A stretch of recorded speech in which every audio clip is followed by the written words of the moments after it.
Hi everybody. I won't be home over the weekend, so here's my final preview for the 2023 Vuelta a Espana, covering stages 19, 20 and 21. Given that I'm recording these prior to stage 19, use your common sense when listening to my stage 20 and 21 previews, given that some of my picks may have crashed out on stage 19 or 20 respectively. As predicted, Remco took his third stage win on stage 18, with another impressive 29k solo on the final mountain stage of this year's Vuelta. In the GC group, we witnessed a truce in the Jumbo-Visma camp, with Vingegaard actually riding for Kuss here and Roglic sitting tight in the final climb, and I must say I absolutely love to see this. Here's the resulting GC going into stage 19. In the green jersey competition, Remco scored a full 40 points on today's stage, this way edging closer to Caden Groves. Groves should not worry though, given that Remco won't contest the 70 points on offer in both of the two remaining sprint stages. The KOM competition is mathematically sealed, with Remco now 78 points ahead of Vingegaard and only a maximum of 30 points on offer in the course of stage 20. On stage 19, the word goes back to the fast man. The finish is flat and straightforward, with the final corner slightly over 2k to go, allowing plenty of time for riders to improve their positioning in the final straight, which is exactly that, a long finish straight.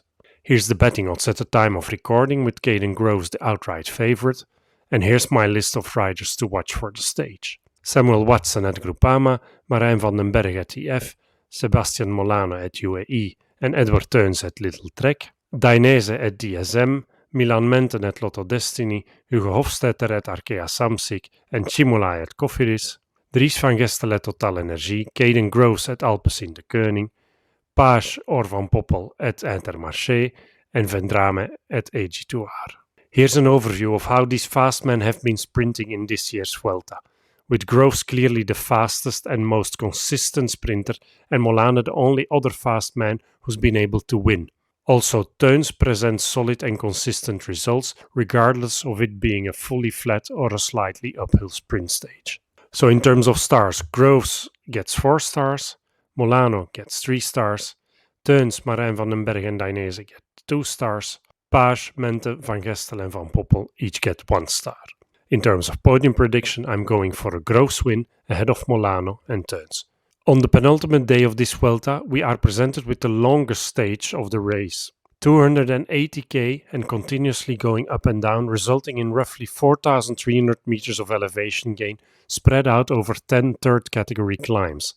The longest of these categorized climbs is nearly 10k at 3.8%, the steepest one runs over 4.4k at 6.6% average. It's a classics parcours, not unlike Liège-Bastogne-Liège, and those of you who've been watching the monuments know what that means. Because over the last 2 years, this race was won in dominant fashion by Remco Evenepoel. At Ineos, I expect to see Castroviejo in the break.